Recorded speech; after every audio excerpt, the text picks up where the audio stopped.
Hello everyone, welcome to Delta Academy. मेरा नाम है रंजन। आप देख रहे हैं यूनिवर्सिटी की पाठशाला। यूनिवर्सिटी की पाठशाला में पिछली क्लास में हम लोगों ने इस मॉड्यूल नंबर 5 यानी कि ट्रांसफार्मर के इस मॉड्यूल के अंदर फेजर डायग्राम्स जो था और इक्विवेलेंट सर्किट जो था उसका कंटेंट देखना स्टार्ट कर दिया था।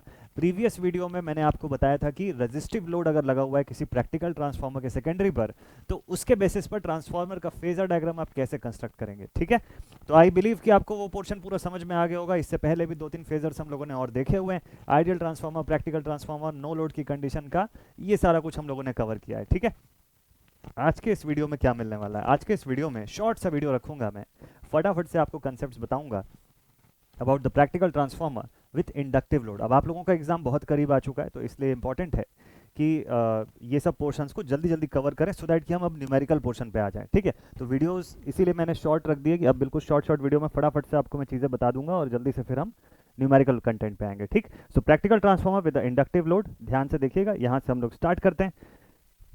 इसको देख रहे हैं अगर आप, तो ये इंपॉर्टेंट है कि आप इससे पहले रेजिस्टिव लोड वाला जो कंसेप्ट था उसको जरूर से देख लीजिएगा, क्योंकि वहां तक मैंने आपको जितनी सारी चीज़ें बताई थी उसी से इस पॉइंट पर आपको कनेक्टिविटी मिलेगी।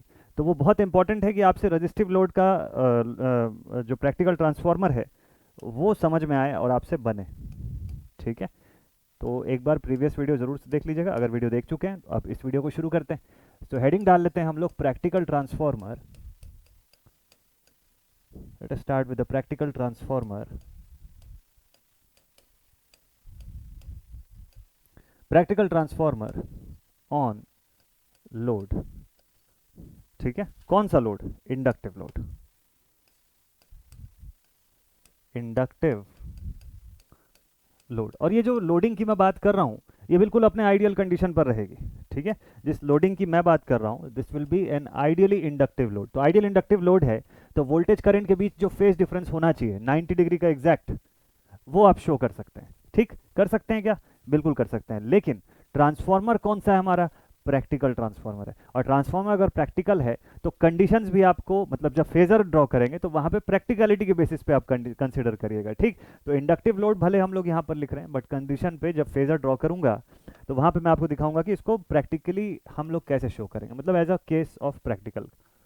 ठीक है, चलिए, तो अभी हम लोग सबसे पहला काम तो ये करते हैं कि इसका एक इक्विवेलेंट सर्किट डायग्राम कंस्ट्रक्ट करते हैं। ठीक है, ये जो इक्विवेलेंट सर्किट डायग्राम आप देख रहे हैं इसमें सबसे पहले हम लोग स्टार्ट करेंगे फ्रॉम द प्राइमरी साइड। ये प्राइमरी साइड का सप्लाई वाला सेक्शन मैंने ओपन रख दिया। यहाँ पर सेकेंडरी साइड जहाँ पे हम लोग लोड कनेक्ट करने वाले हैं। प्राइमरी वाइंडिंग की कुछ रेजिस्टेंस होगी, कुछ रिएक्टेंस होगी, और दूसरा दूसरा इस पोर्शन पे हम लोग यहाँ पर कोर लॉस कंपोनेंट और मैग्नेटाइजिंग कंपोनेंट जो है उनको ट्रेस करने वाले हैं इन दो पोर्शंस के भीतर। ठीक है, कोर लॉस कंपोनेंट हो जाएगा और मैग्नेटाइजिंग कंपोनेंट हो जाएगा। और कंडीशन क्या रखें? स्टेप डाउन ही रखते हैं यहाँ पर भी। चलिए, स्टेप डाउन की कंडीशन इधर पर भी रख देते हैं। ठीक है, स्टेप अप की condition, sorry not step down, जैसा मैंने पिछले केसेस में रखा था उन्हीं चीज़ों को मैं रिपीट कर देता हूँ ताकि कुछ भी बीच के एग्जाम्पल्स में कुछ चेंज ना हो। ठीक है, सारे के सारे एग्जाम्पल्स आपके लिए उतने ही रिलेटेबल रहे जितने पहले थे। तो यहाँ पर एक रेजिस्टेंस लगा देते हैं, late it be the primary winding resistance R1। यहाँ पर रिएक्टेंस हो गया, प्राइमरी वाइंडिंग का रिएक्टेंस XL1। बहुत बढ़िया। फिर उसके बाद यहाँ पे कोर लॉस कंपोनेंट को मैं शो कर देता हूँ as RC, RW, whichever you want. और यहाँ पर, ठीक है, यहाँ पे मैग्नेटाइजिंग कंपोनेंट को मैं शो कर लेता हूँ XM के फॉर्म में। ठीक है, और इस तरफ हो गई हमारे पास प्राइमरी नंबर ऑफ टर्न्स, यहाँ पर है कुछ secondary number of turns. Obviously इधर EMF1 EMF2 से छोटा दिखेगा आपको। ठीक है, इसके इस पर्टिकुलर केस के लिए। ऐसे ही हमारे पास सेकेंडरी वाइंडिंग का भी रेजिस्टेंस होगा जिसको मैं R2 लिख रहा हूँ, और कुछ वाइंडिंग रिएक्टेंस होगी XL2। ठीक है, और इन दो आउटपुट सेक्शंस के बीच में हमारा लोड जो है वो कनेक्टेड रहेगा। कौन सा लोड रहेगा? वो इंडक्टिव लोड रहेगा इस बार। ठीक है, प्योरली इंडक्टिव लोड। अब करंट वगैरह की जो कंपोनेंट्स है उनको भी ट्रेस कर लीजिए। क्या क्या हमारे पास देखिए, इस पोर्शन पे हमारे पास सप्लाई, यहाँ से हम सप्लाई प्रोवाइड कर रहे हैं। अच्छा, यहाँ से हमारे पास क्या चीज़ है भाई? I0। ठीक है, I0 की वैल्यू, I0 जो है no load component of current जो है उस हिसाब से हम लोग शो कर रहे हैं। और इस तरफ पे IC या IW किसी भी फॉर्म में आप रिप्रेजेंट कर सकते हो, ये core loss component of current. और यहाँ पे मैं लिखूंगा I mu, magnetising component of current. यही I म्यू जो है, this is responsible for the creation of EMF in this portion, और ईएमएफ से भी पहले फ्लक्स की बात करेगा ये, ठीक है। मतलब फ्लक्स का जो डिपेंडेंसी है, फ्लक्स का जो क्रिएशन है वो इसके ऊपर डिपेंड कर रहा है, ठीक है। अब यहाँ पे हमारे पास प्राइमरी नंबर ऑफ टर्न और सेकेंडरी नंबर ऑफ टर्न्स है, तो let them be n1 and n2 respectively. इधर का ईएमएफ मैंने लिख दिया E1 और इस तरफ का ईएमएफ मैं लिख रहा हूँ एज E2। तो सारी की सारी कंडीशंस आई गेस कि आपको एकदम मस्त से क्लियर है। ये ईएमएफ इस पोर्शन का, ये ईएमएफ दूसरे पोर्शन का, ठीक है। N1 N2 हो गया, E1 E2 हो गया। हाँ, एक दो चीजें और, करंट यहां से हम लोग I1 करंट फ्लो करवा रहे हैं, ठीक। यहां से I1 करंट फ्लो हो रही है। और फिर मैंने एक सिचुएशन आपको बताया था पिछली क्लास में। पिछली क्लास में मैंने आपको ये सिचुएशन बताया था कि क्योंकि इस बार हमारा सेकेंडरी जो है वो लोडेड कंडीशन पे है। सेकेंडरी कैसे लोडेड कंडीशन पे है, तो भाई हम लोगों ने इंडक्टिव लोड लगा रखा है इस जगह, ठीक है। चलिए, यहां पर हम लोगों ने एक प्योरली इंडक्टिव लोड लगा रखा है ऐसे, x of load, x load, ठीक, ये लगा रखा है। अब इस इंडक्टिव लोड के होने की वजह से क्या हो रहा है, चूंकि हम लोगों ने यहाँ पे अब एक इंडक्टिव लोड कनेक्ट कर रखा है, तो सेकेंडरी साइड में करंट जानी शुरू हो जाएगी। That current will be the induced current I2। ये जो सेकेंडरी साइड की करंट होगी इसको आप लिखेंगे I2 करंट, ठीक है। टर्मिनल पे वोल्टेज आपको मिलेगा, this potential will be V2। अच्छा, ये V2 की वैल्यू जो होगी E2 से छोटी रहेगी, ऑब्वियसली E2 से छोटी वैल्यू रहेगी V2 की, ओके, ठीक है। इन दोनों में क्या रेशियो है, यहाँ पर ट्रांसफॉर्मर किस तरीके का है, it is a step up transformer. तो इसकी सिचुएशन जो है इसको लिख लीजिएगा, it is a step up transformer. तो मतलब ये हो गया कि N2 is greater than N1 और similarly E1 is smaller than E2, ऐसा हम लोग लिख सकते हैं इसको। इतना कुछ बेसिक थिंग। बाकी जितने भी कंपोनेंट्स का नाम मैंने बताया उसको कॉपी में जरूर से मेंशन कर लीजिएगा। पिछले भी 2 वीडियोस में मैंने सारे कंपोनेंट्स का नाम बताया, कुछ में लिखवाया भी है आपको, तो वो सारे कंपोनेंट्स को एज इट इज आप लिखिएगा। बस नया चीज यहाँ पे यही है, ये लोड जो मैंने लगाया हुआ है वो इंडक्टेंस के फॉर्म में दिख रहा है आपको, एक प्योरली इंडक्टिव लोड लगा हुआ है, सपोज कर लेते हैं हम लोग, ठीक है। तो अब इसका फेजर डायग्राम ड्रॉ करना है। इन सभी का नाम पहले आप लिख लीजिएगा कि R1 क्या है, XL1 क्या है, कि है ना, प्राइमरी वाइंडिंग का रेजिस्टेंस है, प्राइमरी वाइंडिंग का रिएक्टेंस है, फिर यहाँ पे कोर लॉस कंपोनेंट है, यहाँ पे मैग्नेटाइजिंग कंपोनेंट है, ऐसा करके सबका नाम पहले लिख लीजिएगा, ठीक है। ये लिखने के बाद इस डायग्राम को ड्रॉ किया, वो कंपोनेंट लिख दिया, अब फेजर डायग्राम आप स्टार्ट करेंगे। फेजर डायग्राम यहाँ पे भी मैं उसी तरीके से शुरू करवाऊंगा जैसे मैंने आपको रेजिस्टेंस के केस में करवाया था। बड़ा इजी अप्रोच है, एकदम आसानी से स्टेप बाय स्टेप आपको पूरा समझ में आ जाएगा। लेकिन ध्यान से देखिएगा, उस डायग्राम को रटने की कोशिश मत करिएगा, नहीं तो बड़ी दिक्कत होगी। ट्रांसफार्मर का फेजर जितना समझ के बनाएंगे उतना बेनिफिशियल रहेगा। स्टार्टिंग करते हैं हम लोग सेकेंडरी साइड से, सबसे बाहरी सेक्शन से, मतलब कहां से हम लोग स्टार्ट करते हैं, फ्रॉम V2, ठीक है, इसी से शुरुआत करते हैं। तो लेट अस सपोज कि मैं पूछता हूं आपको V2 का कंडीशन। सबसे पहले V2 को मैं फेज के केस में आपको ड्रॉ करके दिखाता हूं, मतलब रेफरेंस फेज के केस में ड्रॉ करके दिखाता हूं। तो it should be somewhere here, यहां मैं आपको दिखाता हूं V2, ठीक है। अब V2 अगर है और इंडक्टिव लोड लगा हुआ है हमारे पास, तो बताइए करंट जो होगी यहां से जो आ रही होगी, इससे ये V2 लीड कर रहा होगा कि लैग कर रहा होगा, तो भाई V2 तो लीड कर रहा होगा। करंट इस बार पीछे चलनी चाहिए ना, I2 should lag from its respective V2 just because of inductive load. बिल्कुल यही सिचुएशन है। चलिए, तो ये चीज कर देते हैं। I2 को हमको कैसा दिखाना चाहिए, I2 को V2 से पीछे चलता हुआ हमको दिखाना चाहिए, ये बात ध्यान में रखिएगा। चलिए, लेकिन I2 कितना पीछे चलेगा ये बताइए। क्या आइडियल केस में 90 डिग्री पीछे दिखा दें, कि प्रैक्टिकल केस है ना, ट्रांसफार्मर कौन सा है, प्रैक्टिकल ट्रांसफार्मर है, तो आपका जो I2 करंट होगा सेकेंडरी करंट, उसको कुछ डिग्री लैग करता हुआ दिखाइएगा, लेकिन कितना डिग्री नहीं पता, अननोन डिग्री जो है उसको हम लोग फाई के फॉर्म में मान लेते हैं, फाई या फाई 2 आप बोल सकते हैं इसको, ठीक है। यहां पर मैंने I2 शो कर दिया, ओके, चलिए डन, ये ओके हो गया। अब अगर ये I2 है, सपोज कर लीजिए कि यहां पर मैंने I2 को ऐसे कुछ डिग्री से लैग करता हुआ इससे शो कर दिया, ठीक। अब अगर मैं ये बोलूं कि यहाँ पर कुछ ड्रॉप भी तो हो रहा होगा ना, कुछ वोल्टेजेस भी दिख रही होंगी, कौन कौन सी वोल्टेज, यहाँ पे हो रहा होगा I2 इंटू R2 का वोल्टेज ड्रॉप, यहाँ हो रहा होगा I2 इंटू XL2 का वोल्टेज ड्रॉप हो रहा होगा। अब ये दोनों वोल्टेज ड्रॉप्स अपनी इस V2 से कैसे दिखेंगे, तो भाई I2 इंटू R2 जो है, इधर का जो वोल्टेज ड्रॉप है, वोल्टेज V जो होगा, वो तो I2 के फेज में दिखाई देगा आपको। अच्छा, अगर ये I2 के फेज में ही दिखाई देगा तो इसका मतलब इस वोल्टेज ड्रॉप को मैं यहाँ से ऐसा एक्सटेंड करता हुआ दिखा सकता हूँ इसी के फेज में, सेम फेज में, लाइक दिस। ये देखिए इसी I2 के फेज में इसको दिखा सकते हैं क्या हम लोग? दिखा सकते हैं भाई, बिल्कुल हो सकता है। चलिए ठीक है, इसका नाम लिख देते हैं, this is our I2 into R2 voltage drop. ठीक, अब पीछे आइए जरा। अब देखिए I2 इंटू XL2 इसका क्या सीन होगा, ये अपने करंट से कैसा रहेगा? तो ये उससे 90 डिग्री लीड करता दिखेगा, ये उससे 90 डिग्री लीड करता हुआ दिखेगा because of this reactance part. ठीक है, तो इसको 90 डिग्री इस तरफ आगे बढ़ता हुआ हम लोग दिखा देते हैं जरा। अपने वोल्टेज से लैग करेगा और अपनी इस करंट से तो 90 डिग्री आगे चलता हुआ आपको दिखेगा। चलिए ठीक, so this is what, this is I2 into XL2 दूसरा ड्रॉप। ठीक है, अब अगर मैं सेकेंडरी साइड पर किरचॉफ्स वोल्टेज लॉ लगाऊं तो क्या रिलेशन मिलेगा? चलिए लेट्स सी, देखते हैं क्या होता है। सेकेंडरी साइड केवीएल लगाने बोल रहा हूं मैं आपको इस पूरे पोर्शन में। अगर हम लोग केवीएल लगा देंगे तो हमको ये दिखेगा कि V2 plus I2 R2 plus I2 into XL2 is equals to E2। इन सभी को वेक्टर फॉर्म में लिख लीजिएगा, नहीं तो गड़बड़ हो जाएगा। ऐसा लिख सकते हैं हम लोग सेकेंडरी साइड पे, जब केवीएल लगाऊंगा मैं तो मुझे ये दिखेगा कि ये जो है ईएमएफ ये बड़ा है, इसमें से ये वोल्टेज ड्रॉप और इस वोल्टेज ड्रॉप को माइनस करने के बाद जो बचता है वो हमारा टर्मिनल वोल्टेज है V2।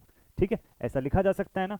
इसी के फॉर्म में एक्सप्रेशन करिएगा, इसी के फॉर्म में एक्सप्रेशन बनाते हैं। चलिए, तो यहां पे हो गया V2 plus I2 R2 plus I2 XL2 को आप कंबाइन करोगे, इनका जब रिजल्टेंट ड्रॉ करोगे तो ये आपको क्या वैल्यू देगा? यही आपको E2 की वैल्यू देगा। So our this value should be E2। और मैंने आपको शुरुआत में बोला हुआ है कि E2 जो है it is greater than E1, तो इसका मतलब इसी लाइन पर, और आपने अगर EMF इक्वेशन पढ़ा हुआ है ट्रांसफार्मर का तो उससे भी आप रिलेट करके देख सकते हैं कि E1 E2 दोनों सेम फेज में दिखेगा आपको। ठीक है, लेकिन चूंकि मैंने स्टेप डाउन कंडीशन लिया, स्टेप अप कंडीशन लिया है, तो E1 छोटा था, E2 बड़ा निकला उससे आगे। चलिए बहुत बढ़िया। Now what about the flux? System की जो मेन फ्लक्स है उसका क्या होगा? तो मेन फ्लक्स जो है वो तो E1 E2 से लीड करेगी ना। अगेन कहां से रेफरेंस लिया मैंने? रेफरेंस लिया EMF इक्वेशन से। तो EMF इक्वेशन का वीडियो अगर आप देखें आपको ये वाला पॉइंट तुरंत क्लिक करेगा। तो E1 E2 ये रहा, इससे 90 डिग्री लीड करता हुआ क्या दिखेगा? फ्लक्स दिखेगा। ओके, तो इसी से 90 डिग्री अप में हम लोग फ्लक्स की लाइन जो है उसको ड्रॉ करते हैं। ठीक है, 90 डिग्री अप्रोक्सीमेटली यहाँ कहीं पे दिखेगा क्या? ये हाँ, अभी शायद ये बन गया। ठीक, so now this is what, this is how much, this is 90 degree. क्या बना यहाँ पे? मेन फ्लक्स बना फाई। ये अपने E1 E2 से 90 डिग्री लीड करता हुआ बन गया। अच्छा ठीक है, अगर फाई यहाँ पे बना तो मैग्नेटाइजिंग कंपोनेंट ऑफ करंट कहाँ पे बनेगी? मैग्नेटाइजिंग कंपोनेंट ऑफ करंट भी यहीं बनेगी। अच्छा, मैग्नेटाइजिंग कंपोनेंट ऑफ करंट बड़ी रहेगी कि छोटी रहेगी as compare to the core loss component? Secondary closed है ना, मैग्नेटाइजिंग कंपोनेंट ज्यादा मिलेगी आपको as compare to the core loss component. Core loss component बल्कि छोटा दिखेगा, IC। अच्छा, दूसरा चीज, लेंज लॉ के बेसिस पे आप देखेंगे तो ये माइनस ऑफ E1, यानी कि लेंज लॉ आप लगाएंगे तो माइनस ऑफ E1 जो होगा उससे हम इस पूरे रिलेशन को चेक कर रहे हैं। तो माइनस ऑफ E1 के फॉर्म में पहले आप इसको एक्सटेंड कर लीजिए। E1 उधर है तो माइनस ऑफ E1 इसके एग्जैक्टली अपोजिट डायरेक्शन में चल रहा होगा, 180 डिग्री पीछे, जो कि ऐसे होना चाहिए। ठीक है, so this should be what, this should be minus of E1।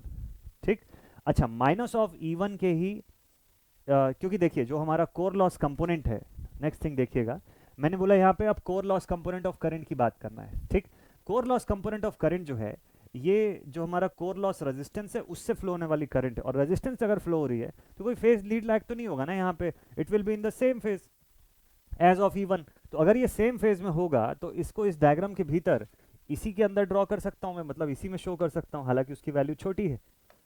तो आई कैन से कि इसको मैं IC को यहीं पे ड्रॉ कर सकता हूं, but this core loss component will be low. हम अच्छे क्वालिटी का फेरोमैग्नेटिक मटेरियल यूज कर रहे हैं, हमारा कोर लॉस कंपोनेंट जो है वो कम है, ज़्यादा अच्छा, ज़्यादा लॉसेस जो है वो नहीं है अपने सिस्टम में। ठीक, so let it be our IC। अब एक बढ़िया सा चीज़ आप और लिखेंगे, क्या लिखेंगे? अब आप इसको, आपको मैं पिछले पेज पर लेकर के चलता हूँ। यहाँ पे आप एक चीज़ और लिखिए, we can say that, so we can say that हमारा आई नॉट जो है सेक्शन पर, ये देखिए I naught it is equal to the vector sum of I C and I mu, मतलब core loss component of current और magnetizing component of current के vector sum के बराबर होगा क्या? बिल्कुल होगा सर। इसी कोर लॉस कंपोनेंट को किस फॉर्म में लिखते हैं लोग? आईसी की जगह आई डब्ल्यू भी लिखते हैं, ठीक है। इसको वर्किंग कंपोनेंट ऑफ करंट भी बोला जाता है, तो इसलिए वैसा भी लिखा जा सकता है, पॉसिबल। इसको ऐसा एक्सप्रेस कर सकते हैं क्या कि आई नॉट जो है हमारा core loss component of current और मैग्नेटाइजिंग कंपोनेंट ऑफ करंट के वेक्टर सम के बराबर है। तो बना देते हैं ना। कौन से रूल से बनाए? इस रूल को क्या बोलेंगे हम लोग? Parallelogram law of vector addition. ये देखिए, यहां से मैंने पैरेलल लाइन ड्रॉ कर लिया, इधर से मैंने पैरेलल लाइन ड्रॉ कर लिया, और जहां पर ये लोग इंटरसेक्ट करते हैं एक दूसरे को, उस पॉइंट को मैं आई नॉट बोल सकता हूं। पॉसिबल है? बिल्कुल पॉसिबल है। ये देखिए, so this should be what? This should be our I naught. ये हो गया हमारा आई नॉट। ठीक, यहां तक का फेजर मुझे लगता है कि आपको आराम से समझ में आ जाएगा। इसमें अभी तक इंडक्टर के इफेक्ट से एक ये चीज जो है ये आपको दिखी है कि I2 जो है वो V2 से अपना लैग कर रहा है। तो यहां तक का फेजर क्लियर है क्या सभी को? एक बार देख लीजिए अच्छे से। तो हम लोगों ने लिखा कि आई नॉट जो है वो आईसी और आई म्यू के कंपोनेंट के बराबर है, सम के कंपोनेंट के बराबर। ठीक है, चलिए बहुत बढ़िया, यहाँ तक तो ओके। अब इसके बाद नेक्स्ट थिंग, अब वापस से यहाँ पर आते हैं। मैंने आपको सर्किट डायग्राम में रजिस्टिव लोड वाले केस में एक चीज़ बताया था कि जब यहाँ से I2 करंट फ्लो हो रही है तो वो कुछ फ्लक्स क्रिएट कर रही है। क्या हो रहा है? जब यहाँ से ये I2 करंट जब फ्लो हो रही है ना, तो कुछ फ्लक्स क्रिएट कर रही है phi2। और ये जो फ्लक्स phi2 है ये हमारी मेन फ्लक्स को अपोजिशन ऑफर कर रही है, जिससे कि हमारी टोटल फ्लक्स जो निकल के आ रही है, जो हमारी नेट फ्लक्स या टोटल फ्लक्स जो हो रही है, that is equal to the main flux minus this phi2।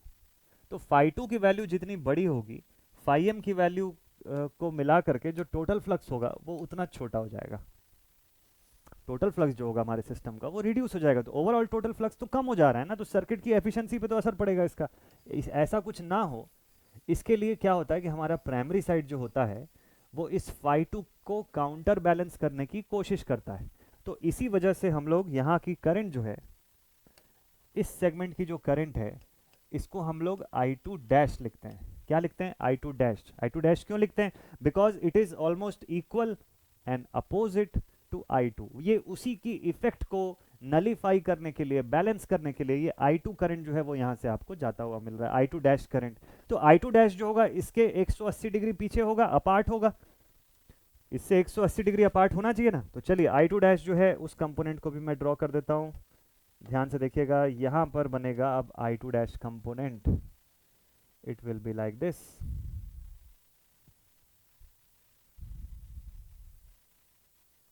ये ऐसा कुछ बन रहा होगा, ठीक है। ये क्या बन गया? This is our I2 dash. अब एक और चीज देखिए, यहां से एक और बढ़िया सा रिलेशन आपको मैं दिखाता हूं। अब I2 डैश और I0 का अगर आप यूज कर लो तो आपको सर्किट की प्राइमरी साइड की करंट जो है वो मिल जाएगी। मतलब इन दोनों के वेक्टर सम के बराबर प्राइमरी साइड का करंट है ना। चलिए, तो इसका मतलब क्या कर सकते हैं हम लोग? एक और फेजर एक्सप्रेशन ड्रॉ कर सकते हैं। देखिए, parallelogram law of vector addition का मैं यहां से यूज करूंगा और इन दोनों के रिजल्टेंट के फॉर्म में ट्रेस कर लेता हूं इस लाइन को। जस्ट अ मिनट, ये ऐसा रहेगा, ठीक है। और ये वाली लाइन जो है इसको थोड़ा सा सही से बना लें, तो ये यहाँ कहीं पे जाके इंटरसेक्ट करेगा खुद को, ऐसा, इस तरीके से, ठीक है। बहुत ध्यान से देख करके आपको बनाना पड़ेगा, हर चीज़ एक कंसेप्ट के थ्रू बन रही है। तो अगर वो कंसेप्ट कहीं से मिस हुआ तो पूरा डायग्राम जो है वो गलत हो जाएगा, ठीक है।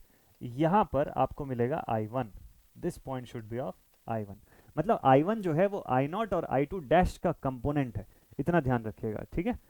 तो यहाँ पे चलिए ड्रॉ कर लेते हैं। This will be our I1,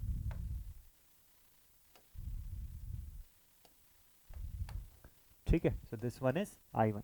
तो अब I1 और यहाँ पर क्या है हमारे पास? Minus of E1। चलिए अब माइनस E1 का भी कुछ करते हैं। तो I1 तक पहुंच गए, I2 की वैल्यू, I2 डैश की वैल्यू हमारे पास आ गई, IC का कंपोनेंट हो गया। अब जरा प्राइमरी साइड पे आते हैं, सेकेंडरी का काम तो कंप्लीट हो गया, प्राइमरी पे आइए, देखिए क्या क्या हो रहा है।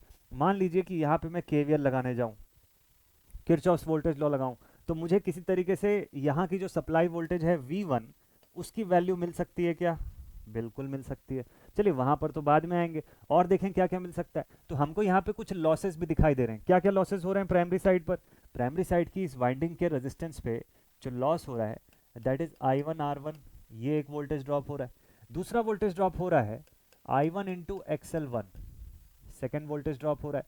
और इन दोनों के हेल्प से और E1 के साथ इन दोनों का मैं सम कर दूं तो मुझे V1 मिल जाएगा। मतलब इक्वेशन अगर मैं यहाँ से KVL लगा दूं, इस लूप के अंदर मैं अगर अप्लाई कर दूं KVL, तो आई कैन से कि V1 इज इक्वल्स टू हमारा back EMF minus E1 vector form में plus I1R1 plus I1 XL1। आप इसको बैक EMF समझिए या जो EMF इंड्यूस समझिए, लेंस लॉ के बेसिस पे माइनस साइन की वजह से मैंने ये वर्ड यूज किया, तो उस हिसाब से आप इसको समझ सकते हैं। ठीक है, तो V1 का एक्सप्रेशन हम लोग ऐसा लिख सकते हैं। अगर V1 का एक्सप्रेशन ये लिख सकते हैं तो पहले हमको क्या क्या ट्रेस करना पड़ेगा? I1 R1 चाहिए और दूसरा I1 XL1 भी चाहिए। ठीक है, अब वापस से फेजर पे आइए, देखिए I1 R1 को कहाँ ट्रेस करेंगे आप? I1 R1 को इसी EMF की इक्वेशन से आप ट्रेस करेंगे, लेकिन ये किसके सिमेट्रिकल होगा? ये इस I1 करंट के फेज में होगा। क्यों? क्योंकि रजिस्टिव कंपोनेंट है तो उससे फेज डिफरेंस तो नहीं हो सकता, both should be in phase. तो जब आप यहाँ से ये पहला वाला लॉस रिप्रेजेंट करेंगे, ये वोल्टेज ड्रॉप को जब रिप्रेजेंट करेंगे, तो इसको ध्यान रखिएगा कि वेक्टर लॉ जब अप्लाई करेंगे तो I1 के प्रोपोर्शनल बनाएंगे। प्रोपोर्शनल मतलब उसके इन फेज बनाइएगा। ठीक है, तो ये अप्रोक्सीमेटली ऐसा कुछ बना दिया हम लोग, and let it B I1 into R1। ठीक है, इसको क्या बना दिया हम लोग? I1 इंटू R1 के फॉर्म में। अब दूसरा I1 इंटू XL1 कैसे बनेगा? इससे 90 डिग्री अपार्ट, इससे चलिए 90 डिग्री अपार्ट उसको भी शो करते हैं, इससे 90 डिग्री अपार्ट हम लोग उसे भी शो कर देते हैं। I1 इंटू XL1 अप्रोक्सीमेटली 90 यहाँ कहीं पे आएगा। ठीक है, so this will B I1 into XL1। Primary winding या सेकेंडरी वाइंडिंग के अंदर जितने नंबर ऑफ टर्न्स है उस हिसाब से आपकी इंडक्टिव रिएक्टेंस की वैल्यू बढ़ेगी, और जैसे जैसे रिएक्टेंस की वैल्यू बढ़ेगी वैसे वैसे उसके अक्रॉस होने वाला ड्रॉप बढ़ेगा। दूसरी बात, आप सोचते होंगे कि सर I1 R1 की जो लाइन है उसको छोटी क्यों बनाते हैं? देखिए करंट तो उतना ही है, लेकिन वाइंडिंग की रेजिस्टेंस छोटी रहेगी ना। आप कॉपर वाइंडिंग यूज कर रहे हो मान लो, तो उस वाइंडिंग की, उस कॉपर की रेजिस्टिविटी बहुत छोटी रहती है, रेजिस्टिविटी की वैल्यू बहुत ही छोटी रहती है। ठीक है, तो उस हिसाब से जो नेट हमारा वोल्टेज ड्रॉप होगा ड्यू टू दैट रेजिस्टेंस, वो भी छोटी वैल्यू का होगा। लेकिन चूंकि हम वहां पे नंबर ऑफ टर्न्स काफी ज्यादा रखते हैं, मान लो 500, 1000, 5000, जितने भी टर्न्स हम लोगों ने रखा है उसके हिसाब से वाइंडिंग की रिएक्टेंस बहुत बढ़ जाती है। तो ओवरऑल जो I1 इंटू XL1 का कंपोनेंट आपको हर फेजर में बड़ा ही दिखेगा और वैसे ही दिखना चाहिए। ठीक है, यहां तक आप पहुंच गए। अब मैंने आपको एक्सप्रेशन बताया V का कि V1 को कैसे रिप्रेजेंट कर सकते हैं, तो V1 को हम लोग minus E1 plus I1 R1 plus I1 XL1 के फॉर्म में रिप्रेजेंट कर सकते हैं। तो मतलब इन तीनों का नेट रिजल्टेंट क्या हो जाना चाहिए? इन तीनों का नेट रिजल्टेंट होना चाहिए equal to V1। So this should be equal to V1। अब ये रहा आपके पास कंप्लीट फेजर डायग्राम। इस फेजर डायग्राम को कोई रटने जाए, याद करने जाए, तो वो नेक्स्ट टू इम्पॉसिबल हो जाएगा। ठीक है, आप इसको याद भी करोगे ना तो एक ना एक पॉइंट पर कोई ना कोई डेटा मिस हो जाएगा, और हर डेटा बहुत ज़्यादा इंपॉर्टेंट है इसके अंदर। हर एक डेटा इसमें बहुत इंपॉर्टेंट है, बहुत ज़्यादा। So this is the phasor diagram, this is the phasor diagram of a single phase practical transformer, single phase practical transformer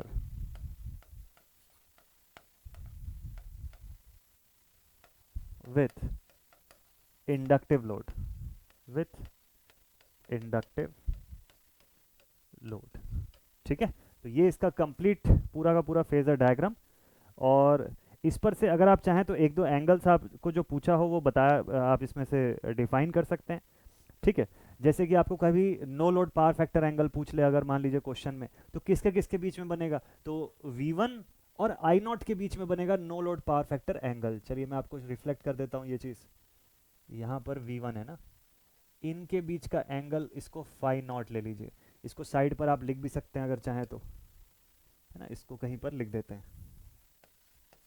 here phi naught is the no load power factor angle, ठीक है। अच्छा, primary voltage और primary current जो है इनके बीच का angle जो है वो एंगल क्या कहलाएगा, वो फेज एंगल कहलाएगा सर्किट का। कि भाई I1 और V1 के बीच का एंगल ऑब्वियसली फेज एंगल रहेगा सिस्टम का, उसको भी आप ट्रेस कर सकते हैं चाहे तो। अब यहाँ से डिपेंड करता है कि क्वेश्चन में क्या पूछ रहा है। जैसे ये I1 है और यहाँ पे आपका V1 है, इनके बीच का जो एंगल आप निकालेंगे इसको φ1 लिखेंगे, है ना। φ1 जो होगा वो फेज एंगल सर्किट का, I1 और V1 के बीच का फेज डिफरेंस आएगा। तो ऐसे आप रिक्वायर्ड डेटा को कैलकुलेट कर सकते हैं। This was all about the practical transformer with capacitive load.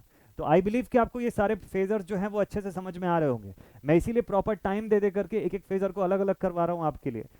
एक ही वीडियो में सारा चीज़ नहीं करवा दे रहा हूँ क्योंकि उससे बहुत कंफ्यूजन हो जाएगा, सब मिक्सड अप हो जाएगा। तो जब मैंने आपको रेजिस्टेंस का फेजर डायग्राम करवाया, रेजिस्टिव लोड का, तो उसके बाद चाहिए था कि थोड़ा सा समय मिले आपको कि आप उसको पढ़ें, समझ लें एक बार अच्छे तरीके से, खुद से रिवाइज करके एक बार बना के देख लें, आपको सारे पॉइंट्स क्लियर हैं, तब आप इस पॉइंट पर आएँ तो यहाँ से आपको फिर चीज़ें कनेक्ट होंगी। नेक्स्ट क्लास में मिलेंगे, छोटा सा वीडियो रहेगा आपके लिए, कैपेसिटिव लोड का फेजर डायग्राम बनाएंगे। लेकिन उससे पहले मैं आपसे ये बोलूँगा कि आप एक बार खुद से कैपेसिटिव लोड का कंडीशन ले करके इसी फेजर को कंस्ट्रक्ट करके देखिएगा। इंपॉर्टेंट रहेगा इसमें I2 का प्लेसमेंट। तो I2 इस बार कहाँ प्लेस होगा वो आपको पता है कैपेसिटर के केस में, ठीक है। AC सिंगल फेज पढ़े हुए हैं आप लोग।